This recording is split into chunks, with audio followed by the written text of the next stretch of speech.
dou as boas-vindas ao Autoconsciente. Este é um podcast que entende você, para você se entender melhor. Eu sou Regina Gianetti, instrutora, praticante de Mindfulness, em essência, alguém como você, apenas um ser humano em busca de felicidade e paz interior. Eu faço esse podcast para compartilhar reflexões e ações para uma vida com mais autoconsciência, e quando a gente tem autoconsciência, a gente tem escolhas. A minha intenção é que ao terminar um episódio, você se sinta melhor do que quando começou.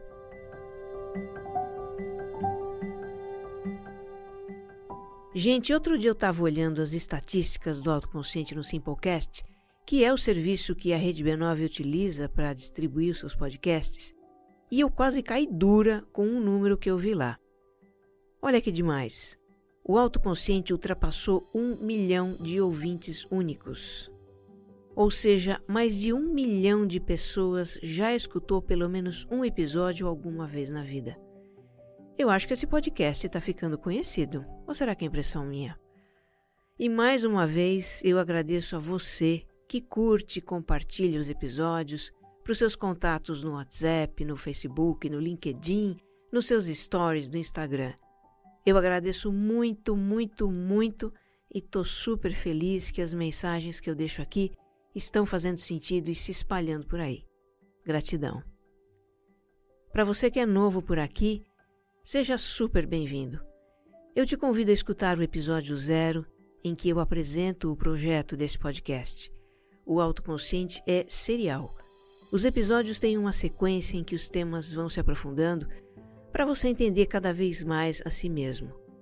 Eu te convido também a me acompanhar no Instagram, onde eu interajo com os ouvintes e posto referências dos episódios, para você ir ainda mais fundo. Me encontre como regina.gianetti ou como Você Mais Centrado.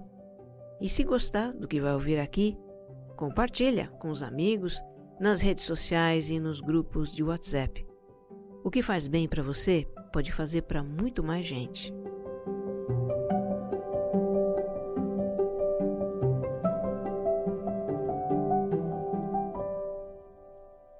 Episódio 56. Ansiedade pós-moderna. Parte 1.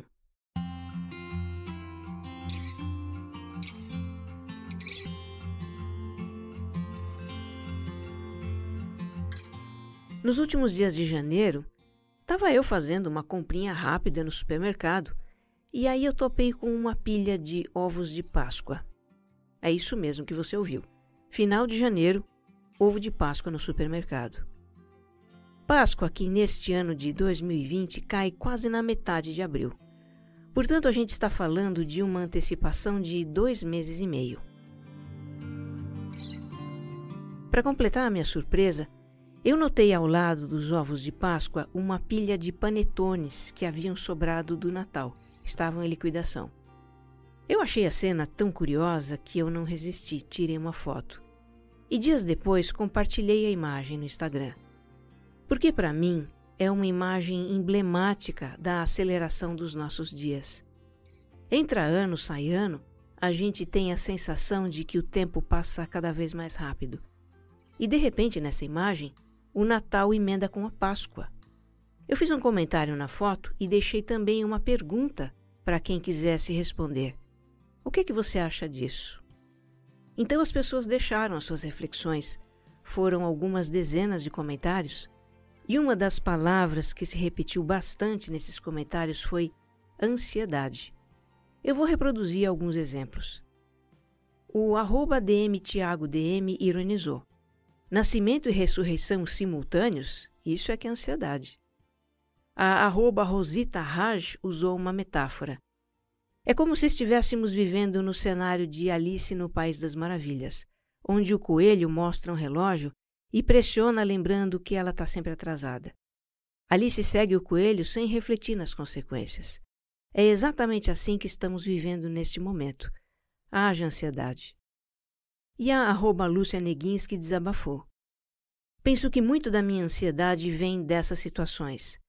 Minha mente me faz pensar que já é Páscoa, que o tempo passou e eu nem vi, não fiz nada daquilo que quero e preciso, que não atingi meus objetivos, que sou lenta, enrolada, procrastinadora.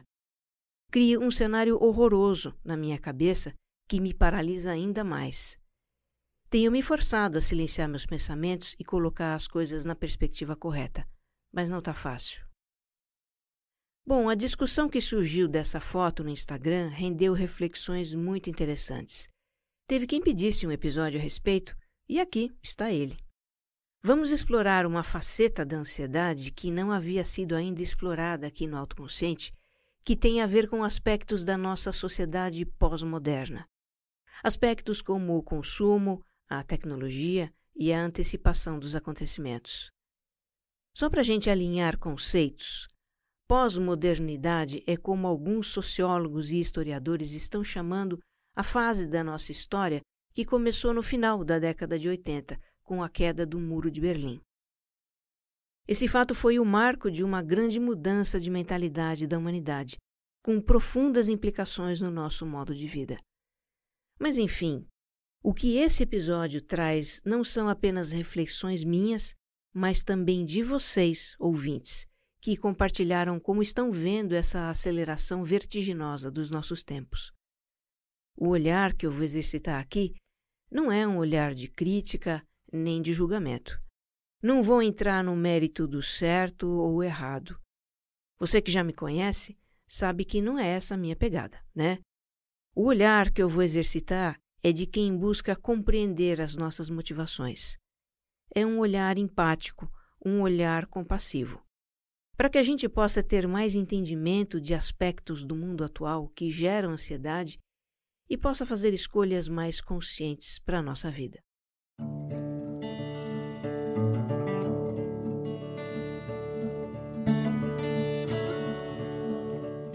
Uma grande parte dos comentários na foto faz referência ao consumismo dos nossos tempos. As pessoas escreveram, por exemplo, que datas como o Natal e a Páscoa perderam um significado espiritual, de tradição, em favor de um significado material, mercadológico. Observaram que é comum empresas anteciparem as vendas em datas comemorativas e que essa antecipação tira a graça daquilo que antes era muito esperado. Que hoje crianças e jovens crescem no mundo do "pra que esperar? Quero tudo agora", e isso contamina adultos também. Enfim, para muitas pessoas que comentaram a foto, existe uma relação entre consumo e a sensação de aceleração do tempo. Eu vejo essa relação também e vou desenvolver um pouco essa ideia aqui. Bom, gostemos ou não, o consumo é de fato o grande motor da economia mundial. Se você está ouvindo esse podcast no seu celular, que comprou com o dinheiro do seu trabalho, é porque tem gente produzindo, vendendo e consumindo em todo o planeta. Em alguns lugares menos, em outros lugares mais, ainda assim, em todo o planeta. Desde a Revolução Industrial, que inaugurou a era da produção em massa e da economia de mercado, desde a Revolução Industrial, a engrenagem do consumo só faz girar cada vez mais rápido. Porque para a economia crescer é preciso que se consuma mais. E tem duas maneiras de aumentar o consumo: vendendo produtos para mais pessoas e vendendo mais produtos para as mesmas pessoas. E como vender mais produtos? Criando novos motivos para comprar, aumentando a frequência de compra. Nessa lógica de vender mais produtos, não surpreende a antecipação da venda de ovo de Páscoa para janeiro. Porque aí já se cria o desejo de compra, e uma vez que esse desejo é satisfeito, já surge outro desejo. Quem compra um ovo de Páscoa em janeiro, de repente compra outro em fevereiro, e mais um em março, e quem sabe um outro em abril. Até porque são 50 tipos de ovos, com tudo que é recheio, ovo trufado, ovo com brinquedo, ovo para comer de colher e sabe lá mais o quê. É tanta coisa para experimentar, não é? A máquina do consumo é mestra em atiçar o nosso desejo. Faz a gente ansiar por consumir aquilo que é diferente, ou mais novo, ou melhor. E isso, claro, não é só com ovo de Páscoa. É com uma roupa, um shampoo, um celular, um tênis de corrida, uma viagem, uma música, um novo seriado de TV.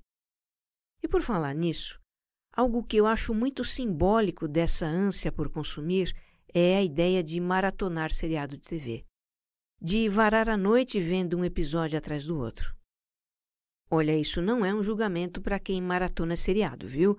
Até porque eu também já fiz isso. Eu estou tocando nesse ponto como um exemplo de como certas coisas são feitas para serem avidamente consumidas. E ainda que você resista bravamente à tentação das novidades do consumo, não vai ser fácil contornar a obsolescência programada dos produtos. Obsolescência programada é uma prática que começou a ser adotada pela indústria automobilística lá no começo do século XX e se difundiu por outros setores, para garantir a recorrência de compra dos produtos de tempos em tempos. E esse tempo foi ficando cada vez mais curto. Hoje tem produtos que já começam a ficar obsoletos antes de sair das prateleiras da loja. É o caso dos eletrônicos, que ficam desatualizados em meses, semanas, e têm uma vida útil cada vez mais curta. Em algum momento não funcionam mais, e aí precisam ser substituídos. Existe ainda um outro fator que impulsiona o consumo, que é o valor simbólico dos produtos. Quem falava sobre isso era o Jean Baudrillard, que foi um importante sociólogo francês e discutia as implicações sociais e culturais de uma economia centrada no consumo. Ele dizia que o ato de consumir vai muito além de satisfazer as nossas necessidades e desejos. Os produtos que a gente consome também têm um significado para nós. São símbolos de status, de bem-estar, símbolos de um determinado estilo de vida, símbolos de pertencimento a um grupo social. Muito do que a gente consome, de eletrônicos a cerveja, de roupa a sanduíche fast food, de cosméticos a evento cultural, muito do que a gente consome nos faz sentir incluídos, sentir parte de um grupo, uma tribo, uma classe social. Isso faz a gente ansiar por consumir um produto pelo que ele simboliza para nós. De repente vem um pensamento do tipo, eu também preciso comprar isso. E se não temos acesso àquele produto, podemos nos sentir por fora, excluídos. Diz o Baudrillard que na sociedade do consumo, o nosso próprio senso de identidade está muito associado ao que consumimos. Dá o que pensar isso, não é? Então, realmente, a máquina do consumo pode ser, sim, um fator gerador de ansiedade. Porque ela desperta o nosso desejo, faz a gente ansiar por algo. Porque ela gera uma certa pressão psicológica para consumir e assim nos sentirmos incluídos, partes de um grupo. Porque ela antecipa o tempo das coisas na lógica de quanto mais imediatamente a gente consumir, melhor. E essa antecipação acentua a sensação de que o tempo está passando rápido e é preciso correr.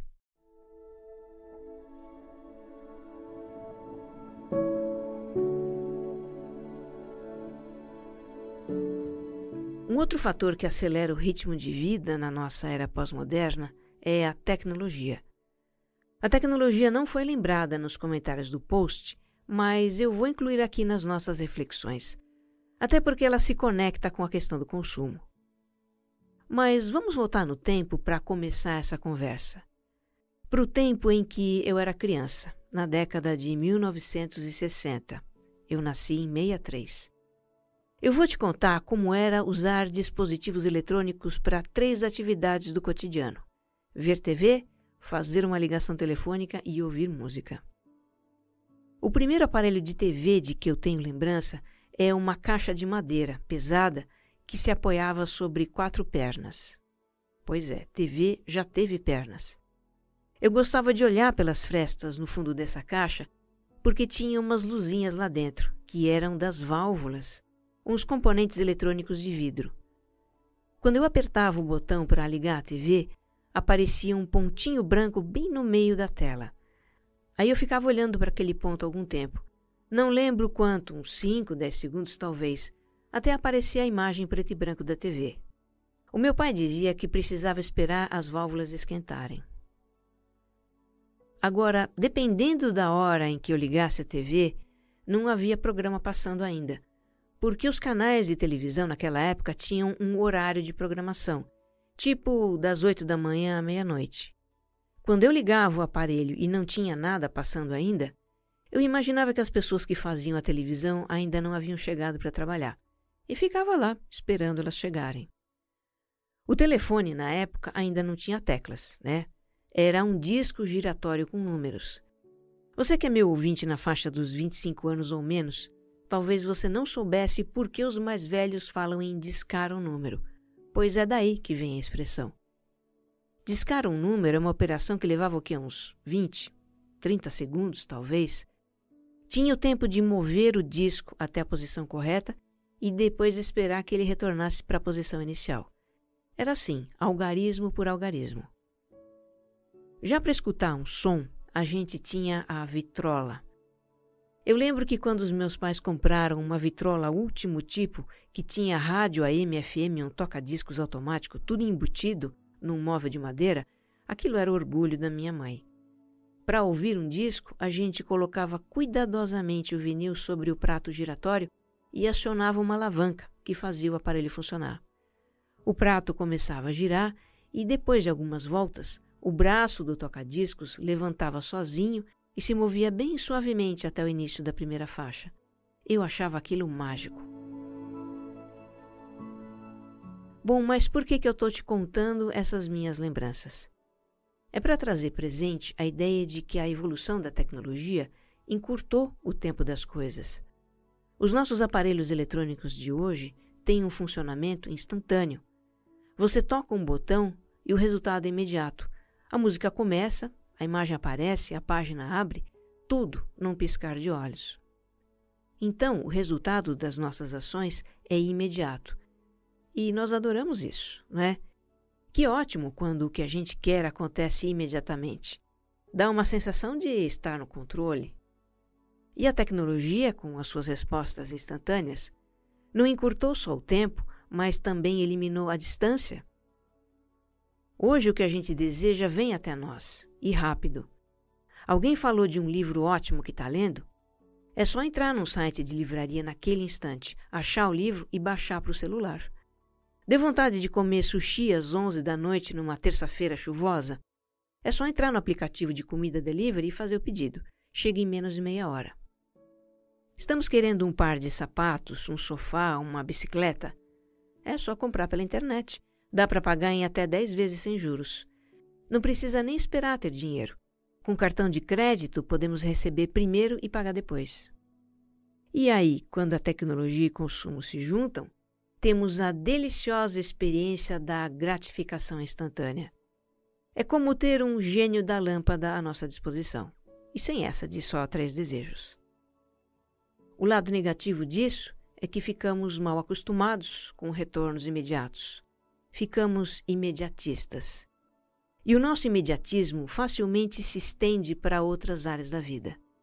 Quando as coisas não acontecem no tempo que esperamos que aconteçam, nos sentimos impacientes. O semáforo demora para abrir, o elevador não chega. Tem 3 pessoas na fila do caixa do supermercado. O projeto sofre um atraso. O cliente demora para responder o nosso e-mail, a nossa proposta. Ai, que ansiedade! A ansiedade surge no vácuo da nossa espera impaciente. Desaprendemos a ter paciência. A propósito, o que é mesmo paciência? Bom, no nosso contexto aqui, a gente poderia definir como a habilidade de esperar o tempo de as coisas acontecerem. No passado, não havia opção senão esperar. Esperar a TV esquentar, o telefone analógico completar a descagem, o braço do toca-discos flutuar mansamente até pousar no vinil. Esperar o dia de ir à loja e fazer a compra tão desejada. As condições para desenvolver a paciência já vinham no pacote da vida. Mas hoje, não. Hoje a gente precisa se propor a ser paciente. E antes disso, aliás, a gente precisa reconhecer que a paciência é válida, é possível e é necessária. Porque ela anda tão em desuso na nossa sociedade pós-moderna que parece coisa de ET. Você me pergunta, tá, e como é que se adquire paciência? Pois eu respondo, exercendo a paciência. A paciência é a atitude de dizer a nós mesmos, calma, respira, tá tudo bem, eu escolho esperar. Essa também é uma atitude que a gente treina com a prática de mindfulness, pequeno gafanhoto. Muitos dos meus alunos iniciantes compartilham que ficam impacientes com a passagem do tempo durante os exercícios. Porque está todo mundo tão habituado ao ritmo frenético da vida que de repente dá um ciricutico ficar parado, sentindo a respiração ou fazendo alongamentos em super câmera lenta, que é um outro exercício que a gente faz também. E como é que a gente lida com isso? Deixando ir os pensamentos que alimentam a impaciência e continuando a respirar ou a se mover. São os nossos pressupostos e expectativas de como as coisas devem ser que provocam impaciência. A prática de mindfulness é o melhor treino de paciência que eu conheço. Ensina a gente a ser paciente com as situações da vida. Só a paciência pode frear o imediatismo, que é uma das causas da ansiedade.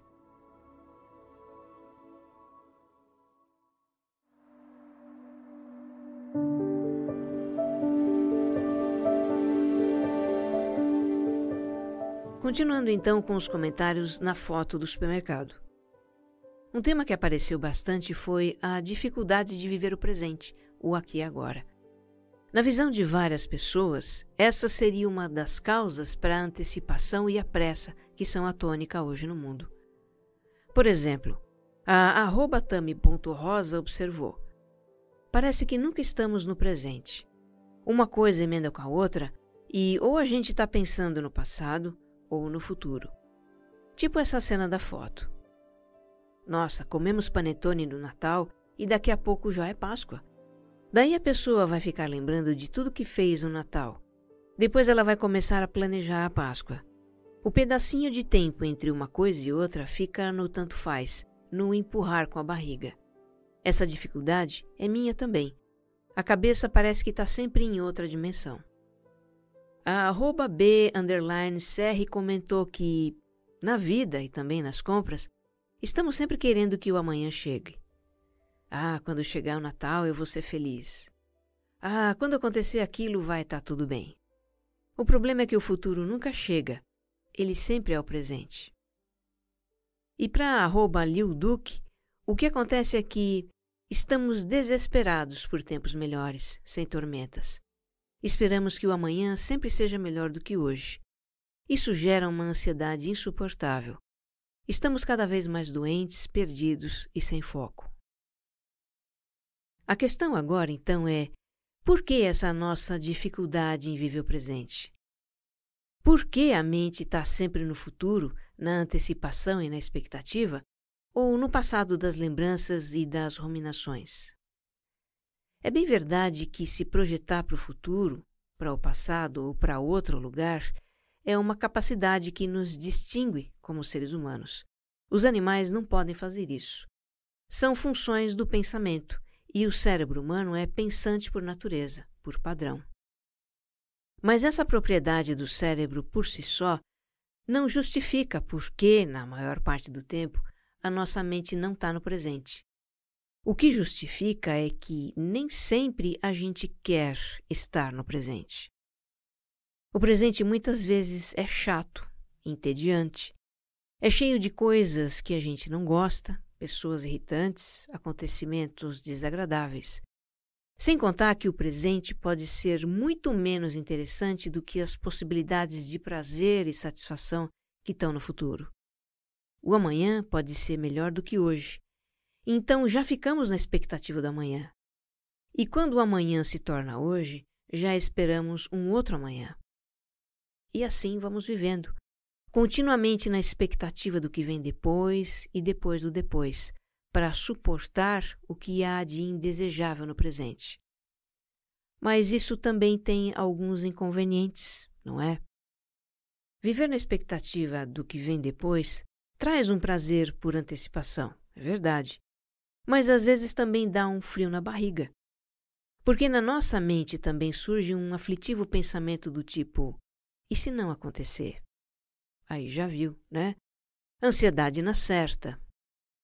Isso quando as nossas expectativas tão acalentadas não se concretizam, ou não são tudo aquilo que a gente esperava. E aí vem a frustração, que é uma emoção muito dolorosa. Porque na frustração a gente vai do céu da expectativa ao inferno da realidade em segundos. Viver de expectativa em expectativa se torna um hábito mental. E de tanto repetir esse hábito, o que também acontece é que a gente mal percebe o que de bom está presente no aqui e agora, e nem desfruta do que está presente. Tem um exemplo disso que é clássico. Eu não sei se acontece com você, mas eu vejo isso direto na minha família e no círculo de amigos. É quando a gente está, por exemplo, num almoço delicioso com um prato especial feito no capricho. E aí alguém pergunta: o que é que tem para sobremesa? Gente, mal começou o almoço e já estão na expectativa da sobremesa. Aí de repente um outro diz: a gente poderia fazer uma feijoada da próxima vez, vocês não acham? Bom, eu sei que aí todo mundo começa a falar de comida, de churrasco, de pizza, de lasanha. Mas e a comida que está no prato naquele momento? O quanto ela está sendo saboreada? Não é doido isso?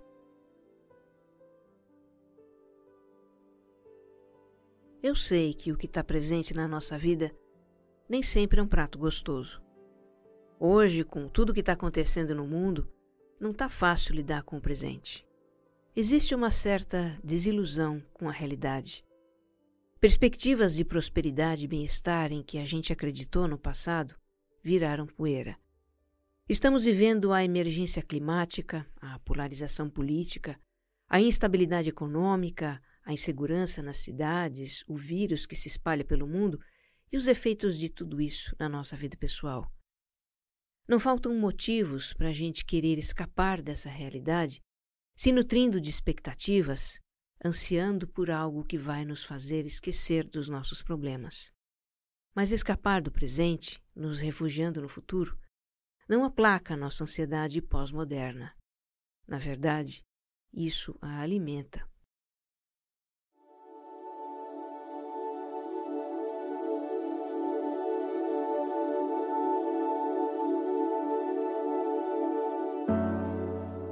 Parece difícil a gente estar satisfeita com o tempo, não é? Uns querem que o tempo passe rápido para um futuro melhor chegar logo. Outros gostariam que o tempo andasse mais devagar para as coisas não mudarem tanto. O compartilhar da @LuSantos reflete bem isso. Ela diz: agora que eu já passei dos 40, fico brava de ver as pessoas com tanta pressa que o tempo passe rápido. Meus filhos já adultos, serei avó este ano, tudo muito depressa. Nesse janeiro ouvi muita gente reclamando que o mês estava longo. Por mim, tudo poderia ir mais devagar, com mais calma. Eu luto todos os dias contra a ansiedade, mas assim fica difícil. Eu confesso que estou no grupo dos que gostaria que o tempo passasse mais devagar. Afinal, eu já passei, e passei bem, dos 50. E lembrando de como eram as coisas na minha infância, para contar para vocês, eu fiquei aqui pensando comigo: cara, você já viveu um bocado, hein?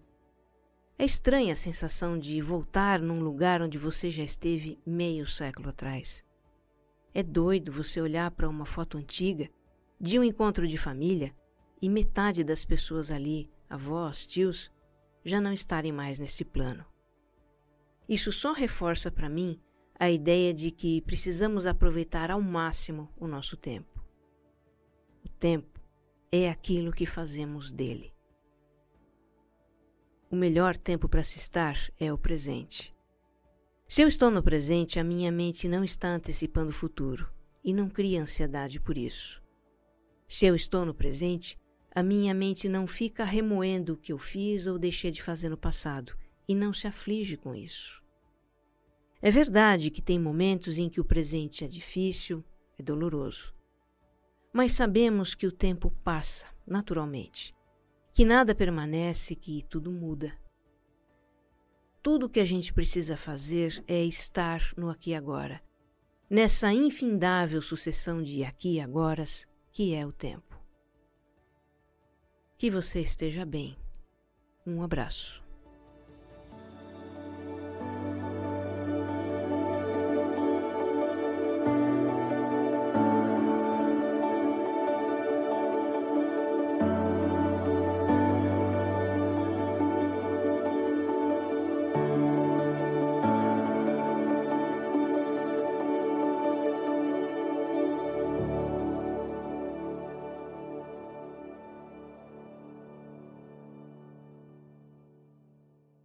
Autoconsciente é um podcast da Rede B9. Roteiro e apresentação de Regina Gianetti. Edição de som, Jéssica Correia. Capas e publicação, AG Barros.